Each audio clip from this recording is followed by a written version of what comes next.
From Lagos, the nation's commercial capital, this is the News at 10. Live from Channels Television. Reporting tonight, Ijoma Onyato.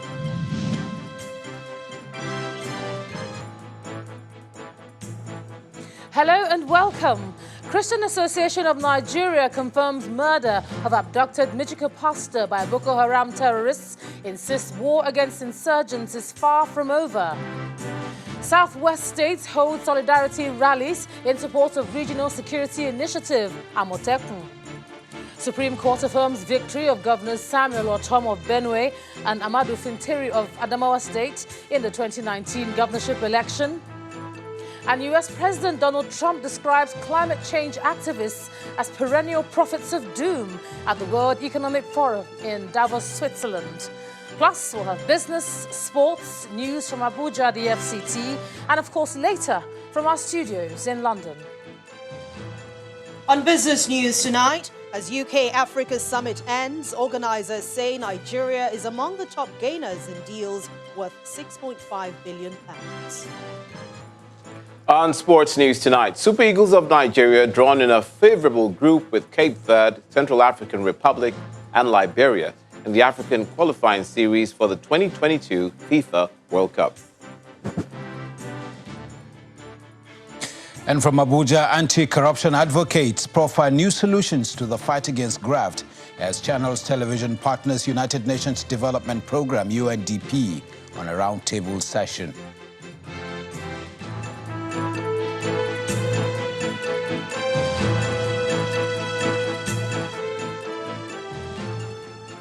The abducted chairman of the Christian Association of Nigeria in Michika local government area of Adamawa State, Reverend Lawan Andimi, has been killed by his abductors.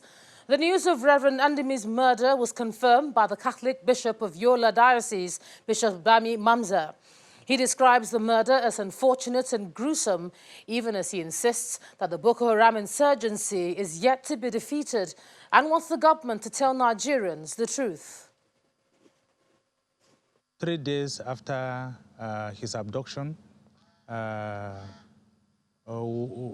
contacts were established with the members of the Boko Haram, and then there were negotiations.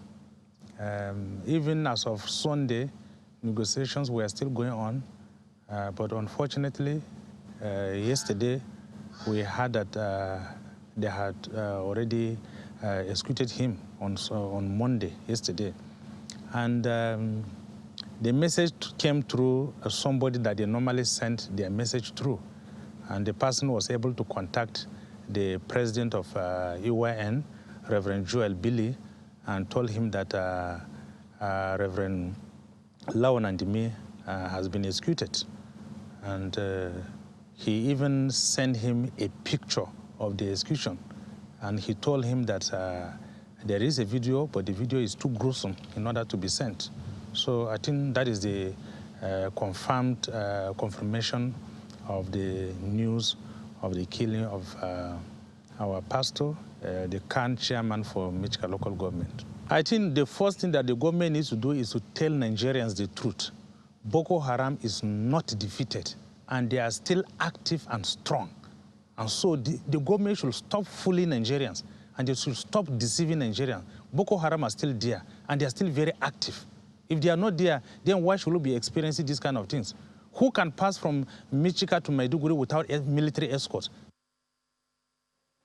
Well, the president is also worried about the murder of Reverend Andimi by the insurgents, as he describes the action as cruel, inhuman, and deliberately provocative. President Muhammadu Buhari is disappointed that the group, which had initially indicated willingness to negotiate the cleric's freedom, still went ahead to murder him.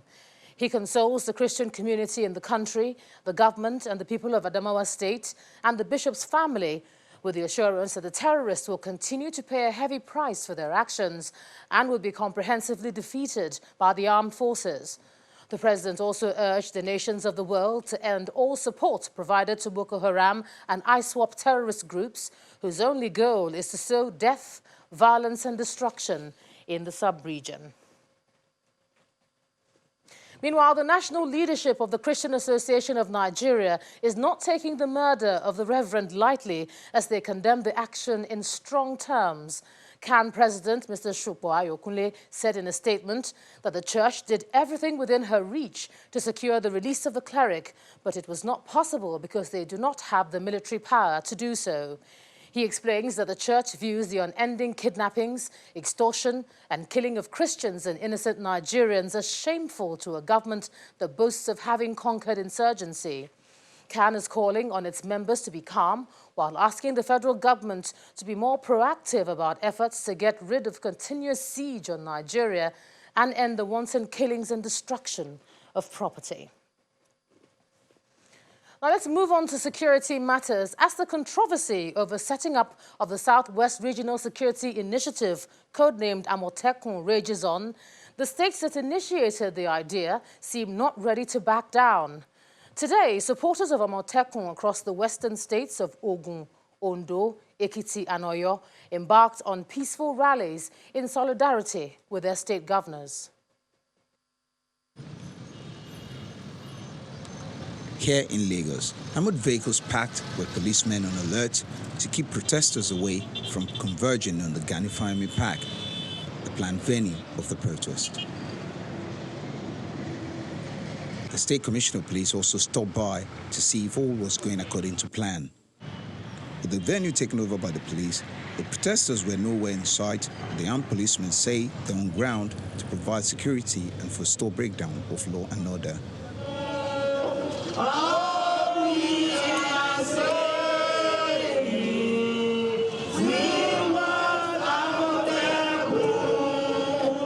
The story is different in Ogun State, where the Yoruba World Congress Group held a peaceful rally in support of the establishment of the Southwest Security Network, codenamed Amotekun. A handful of supporters of the initiative held the rally at Pansheke Market, watched closely by the combined team of security operatives led by the State Commissioner of Police. What we are here basically is ensure that nobody harasses, intimidates, or cause a breach of the peace and go on wanton destruction of life and property. That we will not tolerate. A coalition of groups in Ekiti State are also throwing their weight behind the initiative. The movement, a combination of socio-cultural organizations, Ekiti State Council of Elders, vigilante groups, and youth organizations, among others, say Amotekun is complementary to the existing conventional security outfits. All this rate of kidnapper, armed robber, herdsmen and farmers' problems, we want to put peace. We want to support the security of the state. In Ibadan, the Oyo State capital, where Amotekun was launched, the group, Yoruba World Congress, gathered at the government house Arcade at Gudi, carrying various inscriptions confirming the belief in the outfit. Security agencies were seen at a safe distance, keeping watch to ensure no law was breached. In Ondo State, the rally takes off from the Democracy Park to the palace of the traditional ruler of Akure. They proceed to the governor's office, where the chief of staff to the governor, who received them, say Amotekun has come to stay. The support for Amotekun is not coming just within the Southwest. The chairman of the Christian Association of Nigeria in Adamawa joined other supporters in backing the creation of the security outfit. It says any step taken in resolving the security challenges in the country, as long as it is legal, should be encouraged. The coordinated protest is coming after a statement credited to the Minister of Justice and Attorney General of the Federation, Abubakar Malami, describing Amotekun, the brainchild of Southwest governors, as illegal. Well, we'll have more on the Amotekun initiative in the course of the bulletin. For now, to other matters relating to the safety of lives, at least 16 people have died from the recent outbreak of Lassa fever in Ondo State, with about 84 cases reported so far in the state since January this year. The Ondo State Chief Epidemiologist, Dr. Stephen Fagbemi, mentioned this while briefing Governor Rotimi Akeredolu and local government chairmen from Ondo North and Central Senatorial districts on the development. Dr. Fagbemi says 16 of the patients have passed on as their cases had reached an advanced stage before they were brought to the hospital. He explains that the remaining 47 patients are currently on admission and are responding to treatment, while 21 others had already been treated and discharged. The outbreak is said to have affected Owo, Akoko Southwest, Akure South and Ondo West local government areas of the state. To politics now. After several months of legal battle crossing different courts in the land, the Supreme Court today affirmed the election of Governor Samuel Ortom of Benue State and that of Governor Amadu Fintiri of Adamawa State. While delivering judgment on the appeal filed by Mr. Emmanuel Jime of the All Progressives Congress in Benue State, Justice Sylvester Ngota dismissed the appeal for lacking in merit. In a separate judgment delivered by Justice Muhammad Datijo, the Apex Court also threw out the appeal of the All Progressives Congress challenging the election of Governor Amadu Fintiri of Adamawa State for failing to prove its case. The hope of Mr. Emmanuel Jime of the All Progressives Congress in Benue State to overturn the re-election of Governor Samuel Ortom hit the rocks as the Supreme Court dismissed his appeal for lacking in merit. In a task judgment delivered by Justice Sylvester Ngota, the seven-man panel of the court agreed with the concurrent findings of the Election Petition Tribunal and the Appeal Court, which earlier affirmed the election of Governor Samuel Ortom of Benue State. Lawyers to Governor Ortom and the People's Democratic Party react to the judgment. Right from the tribunal, we maintained the view that the petitioners were not able to prove their case. The Court of Appeal affirmed that, and the Summit Court of the land has also affirmed that. Just like we contended, beginning from the election tribunal, that when you look at the pleadings and their evidence, that their case was structurally defective and evidentially deficient. The dream of the All Progressives Congress in Adamawa State reclaimed the governorship seat from Mr. Amadu Fintiri of the People's Democratic Party also suffered a setback as a seven-man panel of the Apex Court dismissed the appeal of the appellant for failing to prove its allegation of overvoting.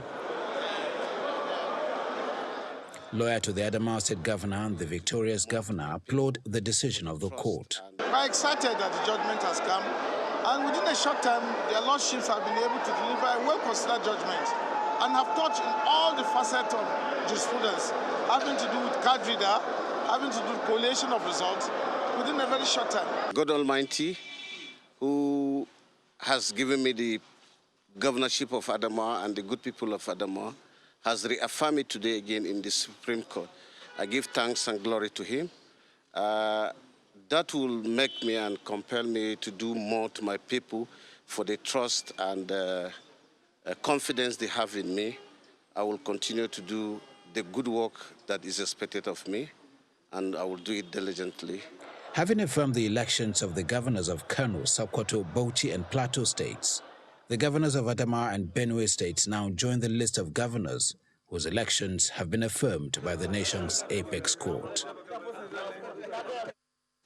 And less than 1 week after the swearing-in of the new governor of Imo State, 9 lawmakers in the State House of Assembly today defected to the ruling All Progressives Congress, while the Deputy Speaker of the House, Oke Onyekamma, resigned. Mr. Onyekamma says his resignation is due to the zoning arrangement in the state, which gives the seat of the Deputy Speaker to a lawmaker from the same zone as the governor. And with the new leadership in the state, he is not from that zone. Apart from the 9 lawmakers, the minority leader of the House also resigned and announced his defection from the All Progressives Grand Alliance to the All Progressives Congress. Most of the lawmakers who defected to the APC gave reasons of political crises in their former parties.